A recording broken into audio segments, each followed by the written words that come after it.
Ads లేకుండా latest episodes చూడండి.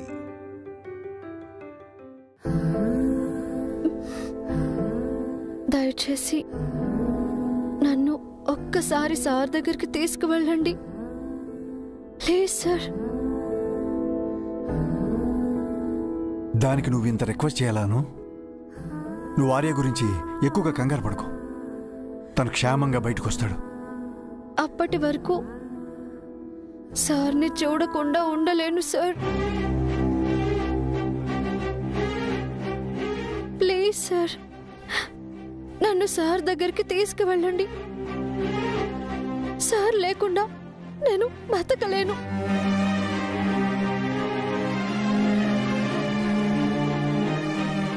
దాదా బాధకి, వదినమ్మ ఏడుపుకి నేనే కారణం.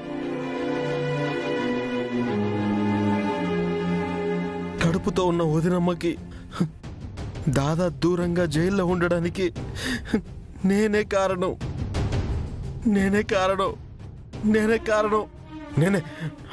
నాలాంటి అసలు బతకడానికి వీల్లేదు. దాదా జైల్లో ఉన్నాడు. వదలండి జెండే, వదలండి జెండే, వదలండి జెండే.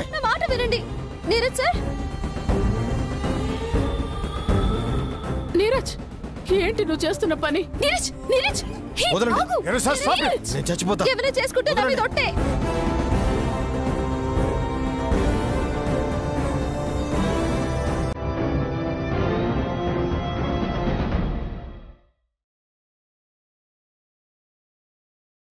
నీరజ్,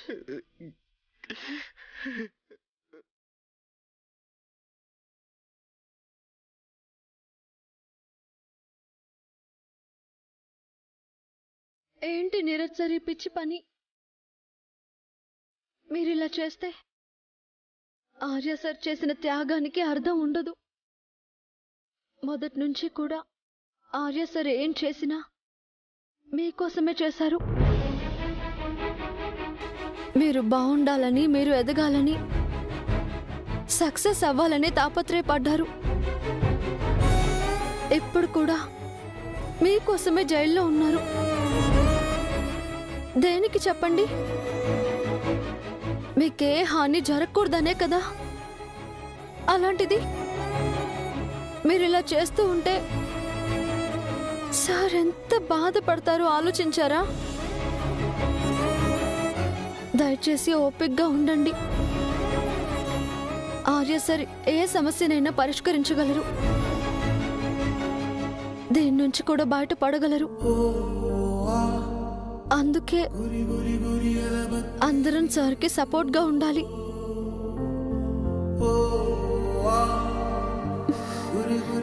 ఇంకెప్పుడు ఇలాంటి ఆలోచనలు చేయకండి sir. Please sir. Jende sir, వెళ్దామా?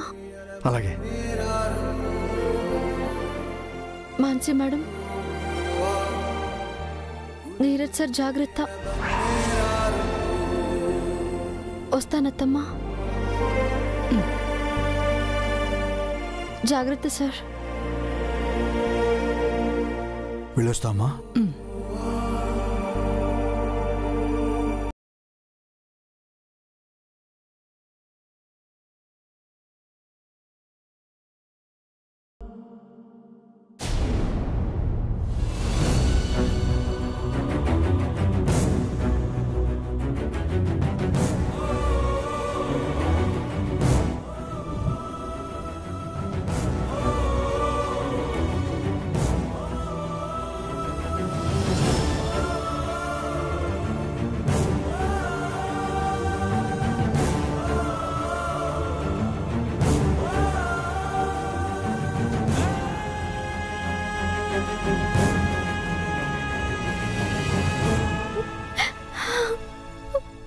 అను, నువ్వున్న సిచ్యువేషన్లో ఇలా వెక్కి వెక్కి ఏడవడం కరెక్ట్ కాదు. నేనెందుకు చెప్తున్నానో అర్థం చేసుకో ప్లీజ్. మిమ్మల్ని స్థితిలో చూడటం నా వల్ల కావటం లేదు సార్. నన్నైనా లోపలికి తీసుకెళ్ళండి, లేదా మీరైనా బయటికి రండి. అను, నేనొక్కడే కాదు, వర్ధన్ గ్రూప్ ఆఫ్ ఇండస్ట్రీస్ని నమ్ముకున్న వేలాది కుటుంబాలను బయటపడేయాల్సిన బాధ్యత మన మీద ఉంది. నా గురించి మాత్రమే కాదు, వాళ్ళందరి గురించి కూడా ఆలోచించు. జెండే, సిచ్యువేషన్ ఏంటి? ఊహించిన దానికంటే దారుణంగా ఉంది ఆర్య. స్టాఫ్ అంతా పానిక్ అవుతున్నారు. ఇన్వెస్టర్ల ప్రెషర్ ఎక్కువైంది. గంట గంటకి మన షేర్స్ వాల్యూ తగ్గిపోతుంది. న్యూస్ ఛానల్స్లో మన గురించి చాలా చాలా బ్యాడ్గా డిబేట్స్ జరుగుతున్నాయి. ఇంతకీ బెయిల్ సంగతి ఏంటి? ఎంక్వైరీ కమిటీ వేశారు కదా, బెయిల్ ఇవ్వడం కుదరదన్నారు. మినిస్టర్తో కూడా చెప్పించి చూశాను, ప్రయోజనం లేదు. మన శత్రువులు మనకంటే ముందున్నారు ఆర్య.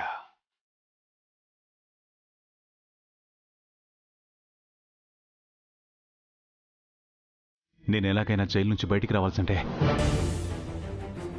ఇంకొక్క రోజు జైల్లో ఉన్నా జరిగే నష్టం పెరిగిపోతుంది. కనిపించని ఆ ఎనిమిని మనం క్రాస్ చేసి తీరాలి. కానీ ఎలా ఆర్య? దారులన్నీ మూసుకుపోయాయి. నువ్వు ఎలా బయటకు వస్తావు?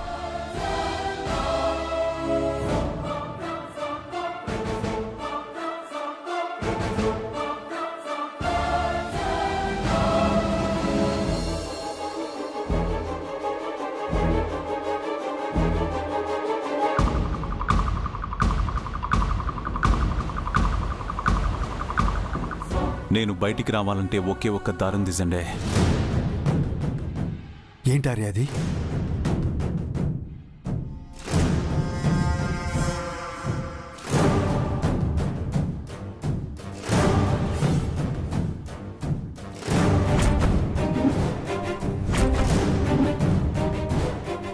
ఏం మాట్లాడుతున్నావు?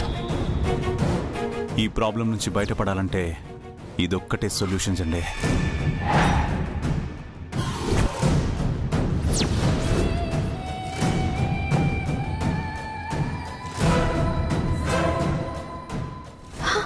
సార్ సార్ వద్దు వద్దు సార్, అందుకు అందుకు నేను ఒప్పుకోను. వద్దార్య, అంత రిస్క్ చేయొద్దు. మరో దారి లేదండే, ఎక్కువ టైం కూడా లేదు.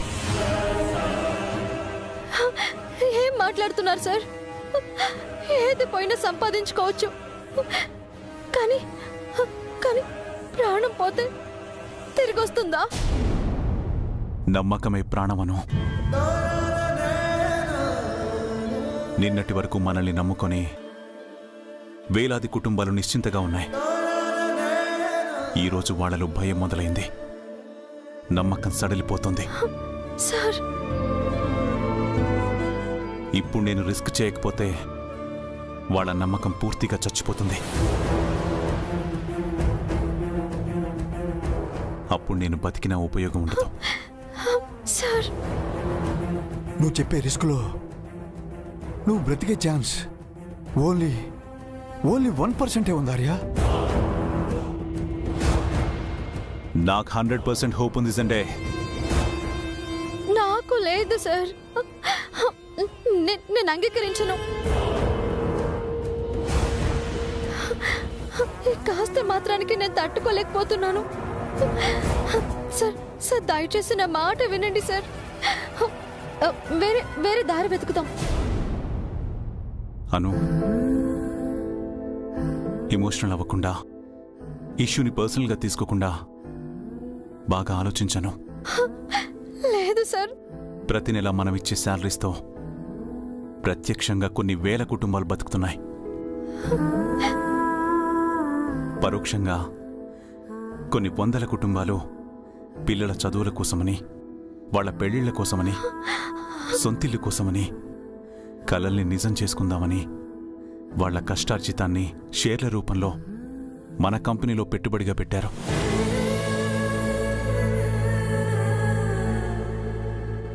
నేనొక్కడిని రిస్క్ చేయడం బెటరా, లేక వాళ్ళందరినీ రిస్క్లో పడేయడం బెటరా?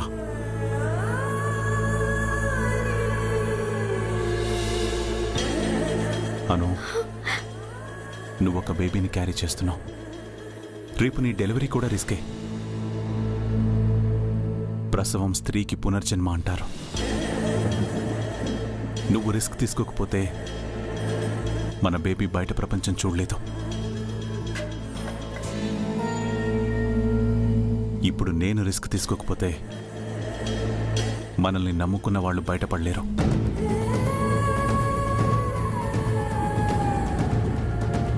ఒక రిస్క్కి నువ్వు రెడీగా ఉన్నప్పుడు మరో రిస్క్ నేను చేయడం కరెక్టే కదా? సార్, ఇంకొక విషయం అను, ఇప్పుడు నేను బయటికి రాకపోతే నా మీద వేసిన నిందలు నిజమవుతాయి. రేపు మన బేబీ పుట్టాక నీ తండ్రి ఒక దొంగ, ఒక మోసగాడనే మాటలు పడాల్సి వస్తుంది. అది నువ్వు భరించగలవా?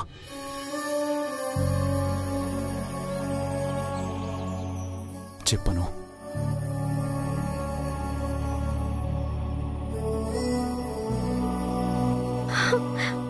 మీ ఇష్టం సార్, మీరేదైనా చేయండి.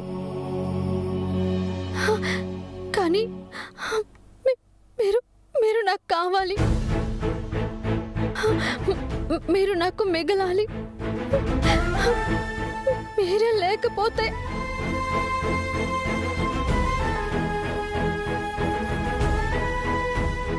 ఆర్య హోప్కి అడ్డుపడొద్దను. ఆర్య సంకల్పం చాలా గొప్పది. ఆర్య, నువ్వు నమ్మి చేసిన ప్రతి పనిలో నువ్వు సక్సెస్ అవుతూనే ఉన్నావు. ఇందులో కూడా తప్పకుండా సక్సెస్ అవుతావు.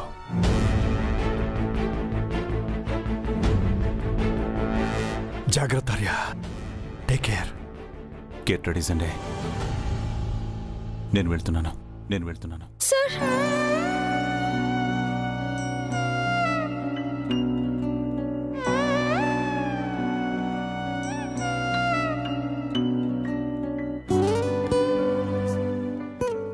వెళ్ళొస్తాను అనాలి.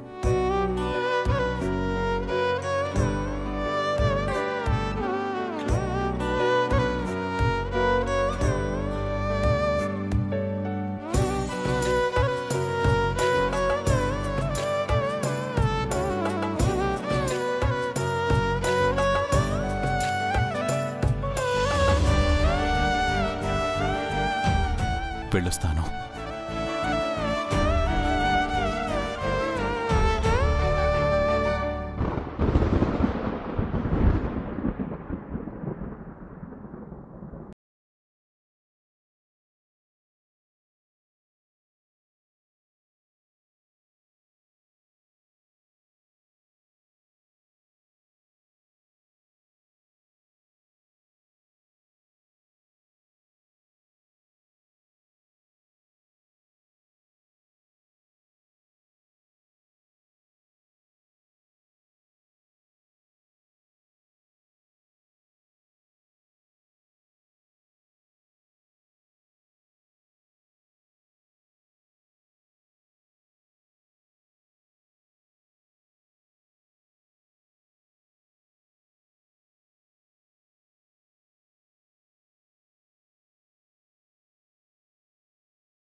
ఆర్య,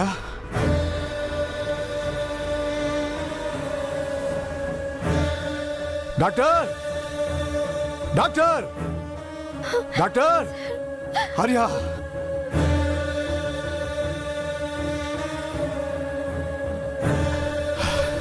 సార్ సార్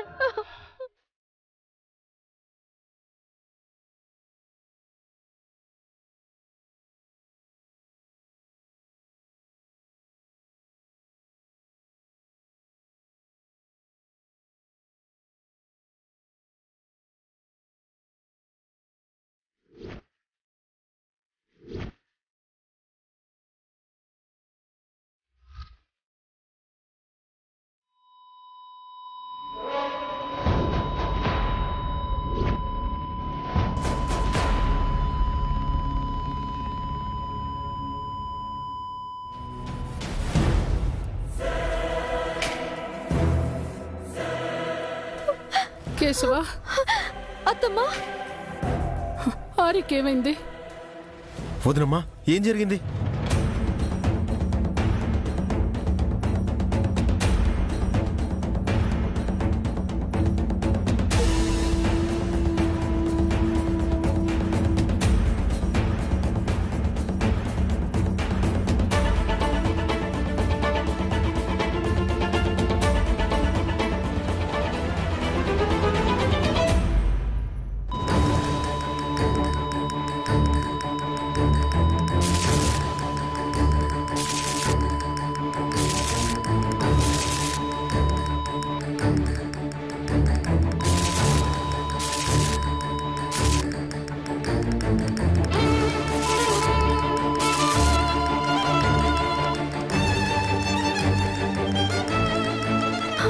డాక్టర్ గారు, డాక్టర్, సార్కి ఎలా ఉంది? ఐఎమ్ సారీ అమ్మా.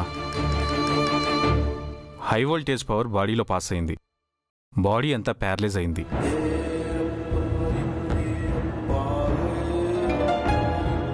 షాక్ ట్రీట్మెంట్ కూడా రెస్పాండ్ అవ్వట్లేదు.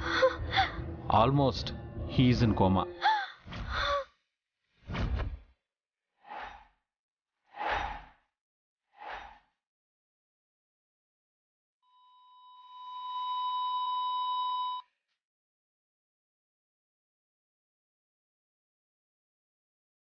దాదా, no no doctor, doctor please ఎలాగైనా ఆయన్ని కాపాడండి ప్లీజ్. ఆయన ఎలాగైనా బతకాలి డాక్టర్. సారీ అమ్మా, మా ప్రయత్నం మేము చేశాం. అతన్ని బ్రతికించడం మా చేతిలో లేదు.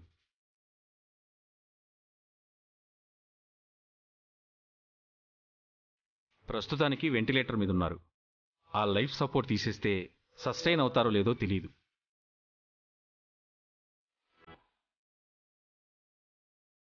అమ్మా, సార్, డాక్టర్.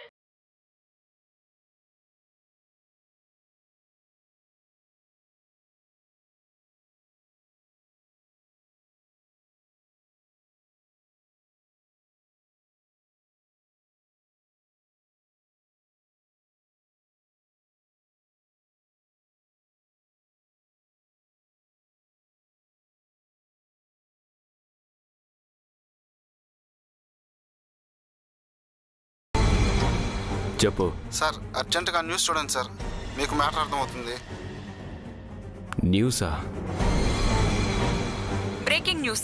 100 కోట్ల ఫ్రాడ్ కేసులో అరెస్ట్ అయ్యి రిమాండ్ ఖైదీగా జైల్లో ఉంటున్న Vardhan group of industries chairman Aryavardhan జైల్లో ప్రమాదవశాత్తు కరెంట్ షాక్ కు గురయ్యారు. ట్రీట్మెంట్ కు ఆర్యవర్ధన్ సహకరించటం లేదని, కండిషన్ చాలా సివియర్ గా ఉందని, ప్రస్తుతం ఆర్యవర్ధన్ లైఫ్ సపోర్ట్ లో ఉన్నారని హాస్పిటల్ వర్గాలు వెల్లడించాయి. అంజలి,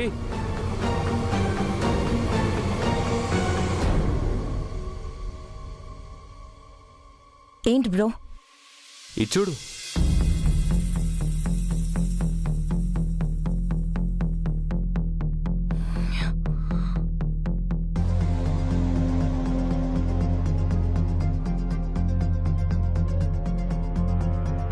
చూసావా, మీ హీరో డెత్ బెడ్ మీద ఉన్నాడు. కోర్టులో తగిలిన షాక్ జైల్లో కూడా తగిలి హాస్పిటల్ పాలయ్యాడు. ఆల్మోస్ట్ చివరి క్షణాలంట. మీ సార్ పని అయిపోయింది సిస్. జైల్లో నిజంగా షాక్ కొట్టిందో లేక తనే సూసైడ్ అటెంప్ట్ చేసుకున్నాడో తెలియదు, కానీ మొత్తానికి పరలోకానికి ప్రయాణం. Shut up.